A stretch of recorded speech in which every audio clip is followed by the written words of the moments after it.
जिक्र की बात है, जैसे बोलते हैं ना भाई इकरा हसन आपके यहाँ चुनाव लड़ रही है। प्रदीप चौधरी जी से अगर बात करें तो प्रदीप चौधरी जी का नाम से ज्यादा इकरा हसन का नाम वहाँ लोग लेते थे। तो कैराना लेकिन पर स्थिति जो है ना इकरा हसन की, तो इकरा हसन की स्थिति मजबूत है कैराना के अंदर। शानपुर की सीट पर इमरान मसूद और राघव लखनपाल शर्मा के बीच टक्कर है, कोई भी जीत सकता है। नमस्कार, स्वागत है आप सभी का हिंदुस्तान 24 पर और मैं आप सबके साथ विपिन चौधरी। 4 जून का सभी लोग बड़ी बेसब्री से इंतजार कर रहे हैं क्योंकि 4 जून को लोकसभा चुनाव का परिणाम घोषित होना है। आज हम उत्तर प्रदेश को लेकर बात करेंगे। 80 सीटें हैं, तो इन 80 सीटों में एनडीए गठबंधन कितनी सीटें लेकर जा रहा है, इंडिया गठबंधन को कितनी सीटें मिल रही हैं, अदर्स को कितनी सीटें मिल रही हैं और इंडिपेंडेंट कितने जीत रहे हैं। आज बातचीत करने के लिए हमारे साथ युवा पत्रकार प्रशांत धीमान हैं, जो इस पूरे लोकसभा चुनाव में उत्तर प्रदेश में जगह जगह पर गए हैं, लोगों से बातचीत की है, उनकी भावनाओं को जाना है, उनके मन को अच्छी तरह से टटोला है। ये किस तरीके से देखते हैं इस पूरे चुनाव में, इन्हें खास क्या नजर आया। प्रशांत जी, बहुत बहुत स्वागत है आपका हिंदुस्तान 24 में। धन्यवाद बहुत बहुत। प्रशांत जी, मेरा सवाल आपसे ये है कि 2014 का चुनाव, 2019 का चुनाव मोदी लहर पर लड़ा गया। सबने बताया कि इस बार मोदी लहर थी, तो क्या 2024 में भी मोदी लहर का कुछ असर दिखाई दिया? देखिए, मैं अपने 2014 के चुनाव का जिक्र किया तो 2014 से शुरू करते हैं। 2014 में एक नारा था, अब की बार मोदी सरकार, और 2014 में नरेंद्र मोदी एक पहला चेहरा थे भारत देश के लिए, जो मतलब किसी ऐसे राजनीतिक परिवार से नहीं थे, जो ऐसी राजनीति से नहीं थे जिसे लोग जानते हों। तो नरेंद्र मोदी को लगभग ये जानते थे भाई गुजरात के मुख्यमंत्री हैं, लेकिन आने वाले समय में ये चेहरा ऐसा बन जाएगा कि इस चेहरे पर ही चुनाव होगा, इस चेहरे पर ही वोट पड़ेंगे। ये सब चीजें नहीं जनता को मालूम थी। तो उस समय तो जनता को बदलाव चाहिए था, कांग्रेस से छुटकारा चाहिए था, जनता को कोई ऐसा नेता चाहिए था जो लगे भाई प्रधानमंत्री है। तो 2014 में नरेंद्र मोदी को इस बेस पे सबने जिताया, हमने भी जिताया। हालांकि उस समय हम पत्रकार नहीं थे, पत्रकारिता नहीं करते थे, लेकिन हमें कुछ लगा भैया बदलाव होने चाहिए। लेकिन उस बदलाव के बाद फिर 2019 का चुनाव आया। 2019 के चुनाव में पिछले 5 साल जो काम हुए थे आम जनता के लिए, आम जनता तक वो बातें पहुंची। और 2019 में एक बार फिर मोदी को देख लेते हैं 5 साल में क्या होगा, ये सब कहने के बाद 2019 में नरेंद्र मोदी को भारत की जनता ने वोट दिया। तो ये 2 चुनाव तो आसानी से भारतीय जनता पार्टी ने जीत लिए और आम जनता ने भी मोदी को आसानी से वोट दिया। लेकिन बात आती है 2024 की। 2024 में ना तो नरेंद्र मोदी कोई नया चेहरा है और ना कांग्रेस पार्टी कोई नई पार्टी है। हाँ, ये हो सकता है कि भाई इस बार नया चेहरा थे राहुल गांधी। इस बार जो ग्राफ थोड़ा बड़ा है वो राहुल गांधी का बड़ा है। लेकिन 2024 में नरेंद्र मोदी की लहर है। पहले लहर होती थी, 2014 में हल्ला मचता था कि भैया नरेंद्र मोदी को वोट देंगे। 2019 में भी लगभग मोदी के नाम का हल्ला रहा। 2024 में वोटर भी चेंज हो गया। 2019 में वोटर अलग था, 2014 में अलग था, 2024 में वोटर हो गया है चेंज। वोटर मोदी लहर वोटर के मन में है, लेकिन मन में है। अब वोटर बिना हल्ला मचाए नरेंद्र मोदी को वोट कर रहा है और विकास के नाम पे वोट कर रहा है। क्योंकि देखिए, कहते हैं ना भैया, जब कहते हैं भाई डूबते को तिनके का सहारा काफी है, तो जब विकास ना हुआ हो 70 सालों में, लोग कहते हैं भाई नहीं हुआ विकास। अब हमें तो इतना 70 सालों के बारे में भाई हम भी छोटे ही थे, नहीं जानते, लेकिन फिर भी बताया आपको। लेकिन ये जो वो देखा भाई, सड़कें एक दिखने वाली वस्तु है, राशन एक दिखने वाली वस्तु है, बिजली उत्तर प्रदेश में 24 घंटे बिजली दिखने वाली वस्तु है। और खासकर उत्तर प्रदेश की बात करें तो भैया गुंडा राज और भाई ये जो है सुरक्षा, योगी आदित्यनाथ, तो इन सबको देख के जनता ने वोट किया। लेकिन इस बार साइलेंट लहर है, इस बार वोटर बहुत समझदार है। देखिए, आज का वोटर कौन है? मैं, हमारे जैसे युवा, और हमारे जैसे युवाओं की आबादी भारत देश के अंदर बहुत ज्यादा है, युवाओं का देश है। प्रशांत जी, आपने पूर्वांचल में किन किन सीटों पर लोगों से मुलाकात की, कहां कहां पर आपने भावनाओं को जाना, मुद्दे आपने क्या दिखाई दिए? देखिए, मैंने पूर्वांचल की सभी सीटों पे जो है कवरेज की। उसमें आपका मैनपुरी ले, जो यूपी का बिल्कुल आखिरी जिला लगता है आजमगढ़, और उस आजमगढ़ के आखिरी गांव में, जिसके बाद बिहार शुरू हो जाता है, वहां पर भी हम गए। उस गांव में 2014 में ही बिजली आई थी, 2014 से पहले वहां बिजली नहीं थी, तो वहां गए हम, आजमगढ़ गए। मैनपुरी, ये वो गढ़ हैं जो समाजवादी के गढ़ कहे जाते हैं, और जहां पर समाजवादी के अखिलेश यादव के या तो करीबी चुनाव लड़ रहे हैं अखिलेश यादव के, या अखिलेश यादव के जो है वो लोग चुनाव लड़ रहे हैं जो उनके करीबी हैं, परिवार के हैं। जैसे धर्मेंद्र यादव उनके चाचा के लड़के हैं, डिम्पल यादव मैनपुरी से उनकी अर्धांगिनी है, कन्नौज से अखिलेश यादव खुद चुनाव लड़ रहे हैं। उसके बाद रायबरेली मैंने कवर किया जो राहुल गांधी चुनाव लड़ रहे हैं। अमेठी जो गांधी परिवार का गढ़ है वो मैंने कवर किया। अयोध्या, बनारस, गाजीपुर, मुख्तार अंसारी। तो जिस तरीके से ये गढ़ हैं, कोई अखिलेश यादव का गढ़ है, कहीं पर राहुल गांधी का गढ़ है, कहीं पर मुख्तार अंसारी की आप बात कर रहे हैं, तो यहाँ पर स्थिति भारतीय जनता पार्टी की क्या है? देखिए, ऐसा नहीं है जैसे लोग सोचते हैं कि भैया मोदी सरकार है तो मोदी तो आएंगे। देखिए, मोदी आ जाएंगे। भारत इतना बड़ा है, 500 से अधिक सीटें हैं लोकसभा की, और उन 500 से अधिक सीटों में जीतने के लिए जो सीटें चाहिए वो मोदी के पास आ जाएंगी, भारत के अलग अलग हिस्सों से। लेकिन अगर बात करें आप यूपी की, तो यूपी में, पश्चिम यूपी में आप कह सकते हैं कि भाई जयंत चौधरी भाजपा में गए हैं, तो इस हिसाब से भाजपा यहाँ मजबूत हो गई है। जाट समाज से उनका मन जो है अब मतलब भर गया है। अब भारतीय जनता पार्टी को अब टेंशन नहीं है पश्चिम यूपी की। जाट कटेगा भी तो कितना कटेगा, क्योंकि जाट तो जयंत चौधरी के साथ जाता है। जयंत चौधरी चले गए भाजपा में, उसके बाद उन्हें भारत रत्न दिया चौधरी चरण सिंह जी को, उससे भी जाट खुश हैं। लेकिन पूर्वांचल की बात करें तो असली राजनीति, असली टक्कर पूर्वांचल में भाजपा की। जो गढ़ है उस गढ़ पे भाजपा को लड़ाई लड़नी पड़ेगी, लेकिन उस गढ़ पे भारतीय जनता पार्टी को कुछ जगह, जैसे अमेठी है, अमेठी में एक चेहरा था स्मृति ईरानी, तो स्मृति ईरानी ने वो सीट कांग्रेस से छीन ली है। लेकिन जैसे रायबरेली की बात करें, रायबरेली में भारतीय जनता पार्टी के पास कोई ऐसा चेहरा नहीं है जो राहुल गांधी के सामने लड़ सके, तो रायबरेली नहीं भाजपा के पास लगभग आएगी, जो मेरा अनुमान है। उसके बाद आप मैनपुरी की बात करें तो यादव बाहुल्य है पूर्वांचल, तो अभी तक यादव समाजवादी पार्टी के साथ ही हैं, जो कट्टर यादव हैं। तो मैनपुरी जैसी सीट जहां डिम्पल यादव चुनाव लड़ रही है, अब उसके सामने भारतीय जनता पार्टी के सामने कोई ऐसा चेहरा नहीं है जब भारतीय जनता पार्टी के पास जो डिम्पल यादव को टक्कर दे। लेकिन कुछ जगह पे जैसे आजमगढ़ है, वहां पे निरहुआ है और अखिलेश यादव के हैं, तो उनमें टक्कर है। लेकिन निरहुआ एक अच्छा चेहरा है जो एक बार उपचुनाव जीत चुके हैं वहां से, तो वहां पे टक्कर है भारतीय जनता पार्टी की हर सीट पे, क्योंकि वो समाजवादी पार्टी के गढ़ रहे। कन्नौज पर आपने क्या महसूस किया? कन्नौज पे देखिए, कन्नौज पे अखिलेश यादव के चुनाव लड़ने से फर्क तो पड़ेगा। खुद अखिलेश यादव चुनाव लड़ रहे हैं, क्योंकि एक बार को जनता ना ये देखती है कि भैया कितना बड़ा चेहरा हमारे यहाँ से चुनाव लड़ रहा है, विकास हो ना हो। तो जब अखिलेश यादव वहां से चुनाव लड़ रहे हैं तो कहीं ना कहीं भाजपा के लिए जो है सोचने वाली बात है। इतनी आसानी से कन्नौज भाजपा के हाथ में आने वाला नहीं है। मतलब जहाँ पर गढ़ हैं, हाँ, तो वहां पर भारतीय जनता पार्टी के लिए बड़ी मुश्किलें हैं, क्योंकि इस बार जो पार्टियां हैं, क्षेत्रीय पार्टियां, वो अपने गढ़ बचाने पे ज्यादा ध्यान दे रही हैं। ना प्रदेश बचाना है उन्हें, ना उन्हें देश में प्रधानमंत्री बनना है। वो सोच रहे हैं कि हमारा गढ़ बच जाए, क्योंकि गढ़ अगर बचता है तो उनकी जो है साख बची रहेगी, और गढ़ी अगर भाजपा छीन लेगी तो उनके पास क्या बचेगा। सबसे बड़ी बात ये है। प्रधान जी, भारतीय जनता पार्टी को एक तरह से सरमाएदारों की पार्टी कहा जाता है। सरमाएदार यानी कि व्यापारियों की पार्टी। हाँ, मतलब जो बिजनेस लोग करते हैं, हाँ, या बड़े लोग हैं, उनकी ये पार्टी है। हाँ। तो आपने इन सीटों पर पूर्वांचल में आपने लोगों से बात की, तो कुछ गरीब लोगों से भी आपकी बात हुई, तो वो क्या सोचते हैं? हमने ज्यादा आम लोगों से ही बात की। आम लोग में देखिए क्या होता है, आम लोगों के पास इस सरकार में सुविधाएं पहुंची हैं। ये मैं नहीं कह रहा हूँ, कोई भी व्यक्ति जाके कहीं पे भी पूरे देश में पता कर सकता है कि जो आम सुविधाएं, जैसे मकान का मोदी राज में बहुत हल्ला मचा है, भाई सरकारी मकान मिले हैं। उसके बाद सरकारी सिलेंडर, उज्ज्वला योजना, उसके बाद फ्री राशन। सबसे ज्यादा इफेक्ट जो भारतीय जनता पार्टी का आया, और नरेंद्र मोदी का फ्री राशन।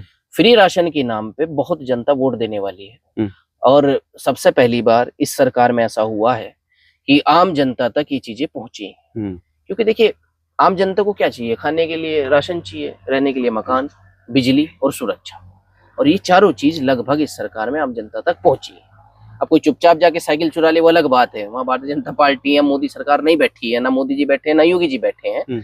लेकिन जो आम तबका है, जो बिल्कुल गरीब तबका है, जिससे ना पार्टी से मतलब है, ना मोदी से मतलब है, ना योगी से मतलब है, उसको जो है वो यही कहता है कि भाई मैं तो मोदी को वोट दूंगा, मुझे खाने के लिए राशन मिल रहा है। तो उससे क्या, एक आदमी, गरीब आदमी की टेंशन खत्म हुई है कि वो घर जाएगा, भैया अब खाना खाएगा, तो अब वो कहाँ से लाए, उसकी टेंशन खत्म हो गई। जिनको, मैं नहीं कहता भाई 100 में से 100 आदमियों को मकान मिले होंगे, 100 में से 100 को नहीं मिले, अगर 50 को भी मिले तो मकान मिलना बहुत बड़ी बात हुई है कुछ लोगों के लिए। आपका पश्चिम यूपी डेवलप एरिया है, हालांकि आप लखनऊ से दूर है, लेकिन पूर्वांचल अभी डेवलप नहीं है। पूर्वांचल के गांव में कच्चे मकान है, आपके लिए सरकारी मकान कुछ नहीं है। मैं कह रहा हूँ पश्चिम के लोगों के लिए सरकारी मकान मिलना कोई बड़ी बात नहीं है, लेकिन वहां के लोगों के लिए सरकारी मकान मिलना बहुत बड़ी बात है। वहां के लोगों के गांव में आज भी कच्चे घर हैं, और वो कच्चा घर पक्का बना दिया मोदी जी ने, फिर राशन भी दे दिया, फिर गांव तक बिजली भी पहुंचा दी, तो ये बहुत बड़ी बात है। मतलब गरीब लोगों को भी लगता है कि नहीं ये बनिए ब्राह्मणों की सरमाएदारों की पार्टी नहीं है, इससे मतलब नहीं है, गरीब लोगों की पार्टी है। उन्होंने हमें कभी नहीं कहा ये उसकी पार्टी है उसकी पार्टी। उनका कहना है मोदी जी ने ये दिया, हम मोदी जी को वोट देंगे। ये तो सब ऊपर की बातें हैं या विपक्ष की बातें हैं। सरमाएदारों की पार्टी है, ये पार्टी वो पार्टी, इसको गरीब आदमी को कोई मतलब नहीं है। गरीब आदमी को अपने मिलने वाली सुविधा से मतलब है, अब वो उसको भारतीय जनता पार्टी की सरकार में मिली है। हालांकि मैं पत्रकार हूँ, उसके बाद भी जो है वो है, मिली है तो मिली है, और इस चीज को आप देख सकते हैं जाके। प्रशांत जी, मेरा सवाल आपसे ये है कि जिस तरीके से इस चुनाव में जो भारतीय जनता पार्टी का वोटर कहा जाता था राजपूत समाज, उसने भारतीय जनता पार्टी के विरोध का ऐलान कर दिया था, तो पूर्वांचल में इसका कितना असर दिखाई दिया? कोई असर नहीं। पूर्वांचल में तो राजपूत समाज भाजपा का कट्टर है, वहां कोई असर नहीं।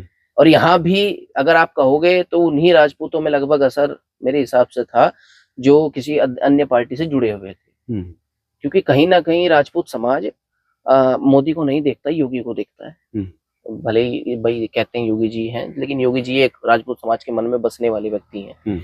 और राजपूत समाज का ये जो मुद्दा था, ये आपके पश्चिम के कुछ ही सीटों पे था बस।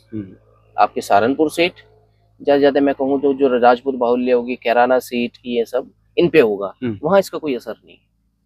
प्रशांत जी, अब मेरा सवाल आपसे ये है कि जो उत्तर प्रदेश की 80 सीटें हैं, आपको इस चुनाव में क्या नजर आता है? तो एनडीए गठबंधन कितनी सीटें ले सकता है और इंडिया गठबंधन कितनी सीटें ले सकता है? देखिए, ये तो बताना मुश्किल है कितनी सीटें ले ले प्रॉपर, क्योंकि हमने जो है आम जनता का सर्वे किया है, लेकिन देखिए आपको भी पता है कि पत्रकार सारी जनता के, हर व्यक्ति के तो मन की बात नहीं जान सकता, लेकिन फिर भी हम कोशिश करते हैं कि भाई हर व्यक्ति के मन की बात पता चले। तो 100 में से 50 आदमियों से तो हम बात कर ही लेते हैं, हर क्षेत्र घूम लेते हैं। अब 80 सीटें हैं, इन 80 सीटों में से आप बात करें तो योगी जी के नाम पे बहुत वोट मिलेगा, योगी जी के नाम पे बहुत सीटें मिलेंगी। और जहां तक बात ये है कि जो सीटों का कटाव होगा ना, मतलब जो सीटें कटेंगी भाजपा की, या तो यूपी में कटेंगी या बिहार में कटेंगी बस, या फिर थोड़ा जो है साउथ में कटेंगी, वरना भाजपा मध्य प्रदेश की सारी सीटें ले जाएगी। 2019 के मुकाबले उत्तर प्रदेश में भारतीय जनता पार्टी की ज्यादा सीटें आने की संभावना है या सीटें घटेंगी? ना टक्कर का मुकाबला है, घट भी सकती हैं, लेकिन मैं ये नहीं कहूंगा घटेंगी पक्का, क्योंकि इस बार विपक्ष दिमाग से चुनाव लड़ रहा है। मैंने आपको बताया कि विपक्ष की रणनीति यह है कि अपना गढ़ बचाओ आंदोलन है।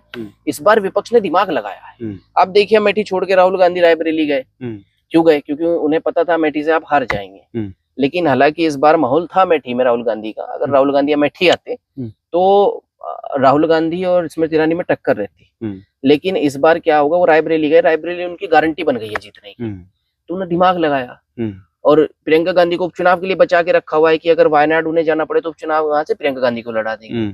और उनका प्रचार भी अभी प्रियंका गांधी ही कर रही है, इससे भी अंदाजा लग सकता है कि वहां प्रियंका गांधी ही आएंगी। दलित समाज में आपको क्या देखने को मिला जिस तरीके से प्रचार ये किया गया कि अगर भारतीय जनता पार्टी 400 सीटें पार कर लेती है, एनडीए 400 सीटें पार कर लेता है तो संविधान बदलने का काम करेंगे, तो वहां पर पूर्वांचल में क्या स्थिति रही? दलित समाज क्या सोचकर वोट कर रहा था? देखिए, दलित समाज को तो ज्यादातर इन्हीं चीज से मतलब था, मकान, राशन। ये दलित समाज है भाजपा का, जो मकान राशन से प्रभावित है। और जो वो दलित समाज उसका है मायावती का, वो तो है ही, वो वहां पे भी पूर्वांचल में हमने देखा, वहां पे भी अच्छा जोर है मायावती का, और यहाँ पे पश्चिम में भी जोर है। लेकिन दलित समाज कुछ साइलेंट वोटर है, जो भाजपा को साइलेंट तरीके से वोट करेगा। और कुछ ऐसे वोटर मैंने बहुत देखे जो अन्य पार्टियों के साथ खड़े होते हैं, बैठते हैं, लेकिन वोट भाजपा को ही देंगे। लेकिन स्थिति नरेंद्र मोदी की फिलहाल भी कमजोर नहीं है। 400 का जो आंकड़ा, जो नारा है, तो वो पार हो सकता है या नहीं? तो नरेंद्र मोदी ने खुद कह दिया है कि भैया 400 पार हमने बोला है, एक बोलने वाली बात है, ये बोला उन्होंने एक इंटरव्यू में। इससे क्या होगा कि लोग 400 पार सोच के चलेंगे, तो भैया वो होता है ना कि आपको अगर कहीं 6 बजे आना है तो 5 बजे का टाइम दें उससे, तो वो 6 बजे तक टाइम पे पहुंचेगा। वो यहाँ हुआ कि 400 पार का नारा दिया। अब मोदी जी सोचे बैठे हैं भैया 380 तो आएंगी 370 तो आएंगी 370 तो पहले भी थी। तो अब जहां तक उम्मीद है कि कुछ सीटों का रह सकता है कि बढ़े, क्योंकि कुछ कास्टें ऐसी हैं, जैसे यादव कास्ट है। पहले यादव कास्ट पूरी की पूरी समाजवादी पार्टी की हुआ करती थी, अब यादव कास्ट पूरी समाजवादी पार्टी की नहीं है। जो अन्य चीजें देख रहा है कास्ट से हटके, वो भाजपा को वोट देगा। राजपूत समाज भाजपा को देगा, गुज्जर समाज भाजपा को देगा, जाट समाज भाजपा को देगा। जो ये देख रहा है कि भैया कुछ काम हुआ या नहीं हुआ, जो काम के ऊपर डिपेंड है, वो जैसे दलित हुआ, मुसलमान हुआ। मुस्लिम समाज बहुत बढ़ गया इस बार। 2014 में कोई मुस्लिम समाज नहीं था भाजपा पे, 2019 में बढ़ा, और इस बार तो मुस्लिम समाज की तादाद बहुत ज्यादा है भाजपा के साथ। मुस्लिम समाज को भी पता लग गया है कि भैया कोई खतरे वाली बात नहीं है। तो आपको लगता है कि एनडीए बहुमत का आंकड़ा छू रहा है? हाँ, आराम से, इतनी बड़ी बात नहीं है। जहां तक है सबको पता है कि गठबंधन से लोग इसलिए नाराज हैं कि इनके पास कोई अभी प्रधानमंत्री का चेहरा नहीं है, कोई ऐसी स्ट्रेटजी नहीं है जिसके जनता के बीच विश्वास कायम कर सके। केजरीवाल जेल में चला गया, उसमें भी दाग लग गया भ्रष्टाचार का। इधर जो है राहुल गांधी को भी लेके भाई बहुत सारी बातें बोलते हैं। तो गठबंधन में कोई ऐसा भी विश्वासिक मत नहीं बना कि वो जनता के बीच किसी बात को लेके विश्वास जता सके। तो अब लोग भी सोचते हैं भैया मोदी जी विश्वास जता रहे हैं 400 पार का। आप पूर्वांचल में रहे तो आपको यहाँ कैराना लोकसभा सीट की बड़ी चर्चा हुई। हाँ। तो वहां पर भी चर्चाएं सुनाई दी कि नहीं? नहीं, वहां पे चर्चा है, लेकिन यहाँ से ज्यादा राजनीति उधर है। आपने देखा होगा भाई, जितने बड़े बड़े अतीक अहमद, मुख्तार अंसारी, विकास दुबे, ये सब वहीं तो थे। इनके हाथ में राजनीतियां थी। और पश्चिम तो खुशहाल है, पश्चिम में तो कुछ इतना बड़ा वो नहीं था। लेकिन कैराना लोकसभा सीट पर क्या आपने महसूस किया? कैराना सीट की चर्चा है, और कैराना सीट पे इस बार ये कहा जा रहा है टक्कर है। क्योंकि भाजपा असमंजस में थी, अगर अपना प्रत्याशी बदले तो किसको बदले, तो नहीं बदल पाई। यहाँ कोई नया कैंडिडेट नहीं मिल पाया। कुछ अन्य बातें हैं जो आप भी जानते हैं कि भैया और भी लोग वहां के टिकट के चक्कर में थे, तो हो सकता है वो भी अंदर खाने भाजपा का सपोर्ट करें या विरोध करें, वो भी बाद में देखा जाएगा। तो कैराना पर जो है ना इकरा हसन की, तो इकरा हसन की स्थिति मजबूत है कैराना के अंदर, टक्कर देने वाली बात है। फाइनल तो नहीं कह सकते कि भाई फाइनल जो है इकरा हसन ही चुनाव जीत रही है, पर इस बार जो है भाजपा को कैराना का चुनाव भारी पड़ेगा। पूर्वांचल में इकरा हसन की चर्चाएं थी, चुनाव जिस तरीके से उन्होंने लड़ा, कैराना लोकसभा सीट की चर्चा वहां पर थी। कुछ लोग जिक्र करते होंगे कि देखिए एक लड़की किस तरीके से, जिक्र की बात है, जैसे बोलते हैं ना भाई इकरा हसन आपके यहाँ चुनाव लड़ रही है। प्रदीप चौधरी से अगर बात करें तो प्रदीप चौधरी जी का नाम से ज्यादा इकरा हसन का नाम वहाँ लोग लेते थे, लेकिन इतना नाम नहीं लेते थे। वो अपनी राजनीति में व्यस्त है वहाँ, क्योंकि वहाँ इससे ज्यादा राजनीति है। भाई वहाँ देखिए आप अमेठी जैसी सीट से खुद गांधी परिवार चुनाव लड़ता है। हमारे यहाँ कोई ऐसी सीट भी नहीं है जो ऐसा कोई परिवार यहाँ से चुनाव लड़े। लेकिन अच्छी बात यह है कि हमने वहाँ घूम के देखा है कि उसके बाद भी वहाँ विकास नहीं है, आपके यहाँ विकास है, तो ये अच्छी बात है। लेकिन दोनों राजनीतियां अलग है। उत्तर प्रदेश के दोनों पार्ट अलग है, उधर की राजनीति अलग है, इधर की राजनीति अलग है। तो आप ये दोनों राजनीति को जोड़ के नहीं देख सकते। सहारनपुर लोकसभा सीट पर आपको क्या नजर आया? देखिए सहारनपुर लोकसभा सीट में यह है कि इमरान मसूद कांग्रेस में आया है, तो इसका इस बार थोड़ा अच्छा प्रभाव है। लोग देख रहे हैं मुस्लिम और दलित वोट कांग्रेस पे थोड़ा कह रहे हैं भाई जा रहा है। और हालांकि ये तो नहीं कह सकते भाई इमरान मसूद जीत रहे हैं, पर यह है कि अगर कांग्रेस में आए हैं तो और पार्टी से सही रहे, तो बराबर की टक्कर है। लेकिन भाजपा को भी कोई ऐसा कैंडिडेट नहीं मिला जो विश्वास मत से ये कह सके भैया ये सीट पक्की है भाजपा की। तो पुरानी कैंडिडेट है राहुल घनपाल, तो दोनों आदमियों को बरता हुआ है यहाँ की जनता ने। और जो दोनों आदमियों को बरता हुआ है उसी हिसाब से जो है जनता यहाँ की वोट कर रही होगी। तो कोई खास राजनीति तो यहाँ, लेकिन टक्कर है सहारनपुर की सीट। सहारनपुर की सीट पर इमरान मसूद और राघव लखनपाल शर्मा के बीच टक्कर है, कोई भी जीत सकता है। हो सकती है। चलिए, तो युवा पत्रकार प्रशांत धीमान जी को आपने सुना। फिलहाल इस वीडियो में बस इतना ही। अगली वीडियो में फिर आपसे मुलाकात होगी, तब तक बने रहिए हिंदुस्तान 24 के साथ। नमस्कार।